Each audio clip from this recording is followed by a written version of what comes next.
একমাত্র স্বামীর সাথে রাগ করে তার পছন্দের খাবারটাই হচ্ছে বেশি করে রান্না করে দিলাম, আর হচ্ছে সংসারে কিছু টুকিটাকি কাজকর্ম হচ্ছে গুছিয়ে রেখে দিলাম যাতে সহজ হয়। আসসালামু আলাইকুম, সবাই কেমন আছেন? আশা করি ভালো আছেন, আমিও ভালো আছি। দুপুরে রান্নাবাড়া দিয়ে ভিডিওটা শুরু করলাম। আজকেও দুপুরে রান্না করব গরুর মাংস আর হচ্ছে কলমি শাক ভাজি। আজকে ঈদের চতুর্থ দিন, অথচ আমার বাসার লোকদের এখনো মনে হচ্ছে ঈদই যায়নি। যতদিন বন্ধ থাকবে প্রতিদিনই আর প্রতিদিনই তাদের খাবার আইটেমে গরুর মাংস থাকতে হবে। এই জন্যই হচ্ছে আজকে বেশি করে গরুর মাংস নিয়ে নিছি রান্না করার জন্য। একেবারে বেশি করে রান্না করে দেবো যাতে তাদের খেয়েও মন ভরে এবং ছুটিও শেষ হয়ে যায়। আজকের মাংসটা আমি হচ্ছে কষিয়ে রান্না করব, এই জন্য পরিমাণ মতো তেল দিয়ে ওর ভিতরে পেঁয়াজ কুচি দিয়ে হালকা পরিমাণে ভেজে তারপরে হচ্ছে টমেটো আর পেঁয়াজ ব্লেন্ডার করা ছিল ওইটা দিয়ে দিলাম। মশলাটা তেলের সাথে একটু ভালোভাবে মিশিয়ে হচ্ছে এর ভিতরে এখন আমি আদা রসুন বাটাগুলো দিয়ে দেবো। আজকে যেহেতু মাংস একটু বেশি পরিমাণে রান্না করব, এই জন্য হচ্ছে মশলাটাও বেশি ব্যবহার করতেছি, গরম মশলা বাটা দিয়ে। এরপরে হচ্ছে আদা রসুন বাটাগুলো দিয়ে দিলাম আর আমি হাত দিয়ে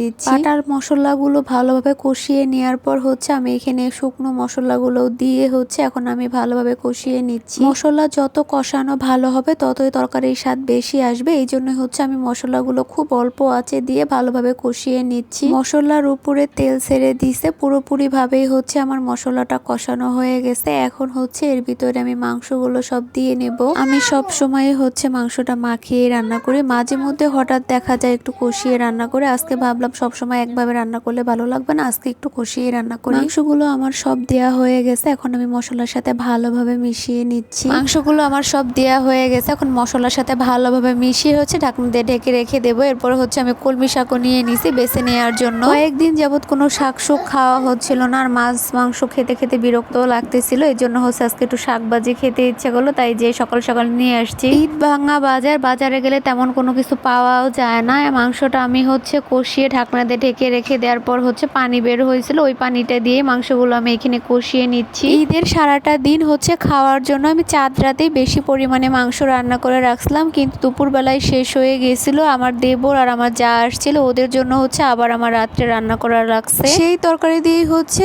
পরের দিনও খাওয়া হয়েছে। জাস্ট আমি 2 দিন মাছ রান্না করছিলাম, তার ভিতরে সাথে একদিন তো গরুর মাংস ছিল আর একদিন কোনো মাংস ছিল না, সেইটা খেয়েও আপনাদের ভাইয়ার মন ভরেনি। সেই মাছের তরকারি দেখে আপনাদের ভাইয়া ভাতই খায়নি, এই জন্য আজকে রাগ করে হচ্ছে বাজারে সকাল সকাল চলে গেছিলাম, ওইখান থেকে মাংস কিনে আনছি আর বাসায় একটু ছিল, সব একত্র দিয়ে হচ্ছে আমি বেশি করে রান্না করতেছিলাম। আপনাদের ভাইয়া হচ্ছে ঘুম থেকে উঠে যখন দেখছে রান্নাঘরে আমি রান্না করতেছি, বলতেছে এত মাংস রান্না করতেছো কেন? আমি রাগের মাথায় বলতেছিলাম তোমাকে আজকে একদম জম্মের খাওয়াবো, মাংস একটা দিন না খেলে তোমার মাথাটা ঠিক থাকে না। পরে হচ্ছে আমাকে হেসে দিয়ে বলতেছে এত মাংস রান্না করা লাগবে না, অর্ধেক পরিমাণে রান্না করো। এরপরে হচ্ছে আমি কষানোর থেকে অর্ধেক পরিমাণে মাংস তুলে রেখে বাকি মাংসের ভিতরে আলু দিয়ে কষিয়ে ঝোলের পানি দিয়ে দিচ্ছি। আর দেখেন মাংসগুলো কষানোর ভিতরে একদম গলে গেছে, অল্প একটু সময় জাল করলেই হচ্ছে মাংসটা পুরোপুরি রান্না করা হয়ে যাবে। মাংস রান্না করা শেষ, এখন হচ্ছে আমি শাক ভাজিটা করে নেব। তো প্রথমে হচ্ছে আমি তেল দিয়ে ওর ভিতরে একটা শুকনো মরিচ ছোট ছোট করে কেটে দিয়ে তারপরে হচ্ছে আমি এখানে রসুন কুচি দিয়ে দিলাম। আমি লাউ শাকটা বাদে আর সব শাকই হচ্ছে এইভাবে আগে বাগার দিয়ে হচ্ছে রান্না করি, কারণ এই সব শাক সেদ্ধ হতে বেশি একটা সময় লাগে না আর কাঁচা বাগার দিয়ে রান্না করলেই খেতে ভালো লাগে। রসুনগুলো ভাজা হয়ে যাবার পর হচ্ছে আমি শাকগুলো দিয়ে নিলাম আর শাকের সাথে হচ্ছে পেঁয়াজ কুচি আর কাঁচামরিচ কুচি দিয়ে একটু নেড়ে চেড়ে তারপরে হচ্ছে আমি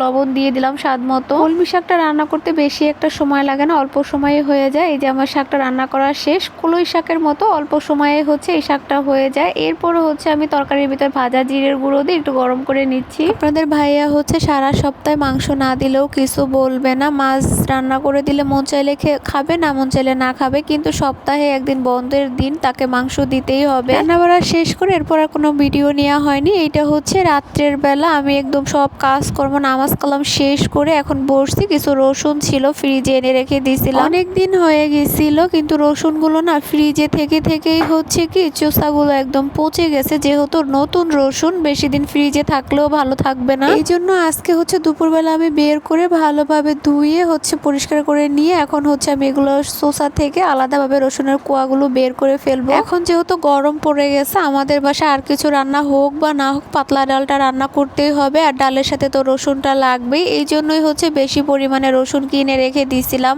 আর ফ্রিজে রাখার পরও নষ্ট হয়ে গেছে। রসুনগুলো প্রায় ছোলা হয়ে গেছে, আর কয়েক পিস আছে, ওইটা ছুলে নিলেই হচ্ছে শেষ হয়ে যাবে। এখানে বেশি পরিমাণে রসুন ছিল না, হাফ কেজির মতো কিনে নিয়ে আসছিলাম, তার মধ্যে তো খাওয়া হয়েছে আর এগুলোই হচ্ছে রয়ে গেছিল। রসুনের চোষাগুলি অনেক পিছলা ছিল, এই জন্যই হচ্ছে একটু চুলতে অনেকটা সময় লেগে গেল। তো আমার সবগুলো রসুন ছোলা হয়ে গেছে, এখন হচ্ছে আমি এইভাবেই ঢাকনা দিয়ে ঢেকে ফ্রিজে রেখে দেবো। যখন হচ্ছে আমি রান্না করব তখন হচ্ছে 2-3টা করে বের করে একটু থেতনি দিয়ে ছেঁচে তারপরে নিয়ে হচ্ছে রান্না করে নিলেই হয়ে যাবে। ভিডিওটা আর বেশি বড় করব না, আজকের ভিডিওটা এই পর্যন্ত। সবাই ভালো থাকবেন, আল্লাহ হাফেজ।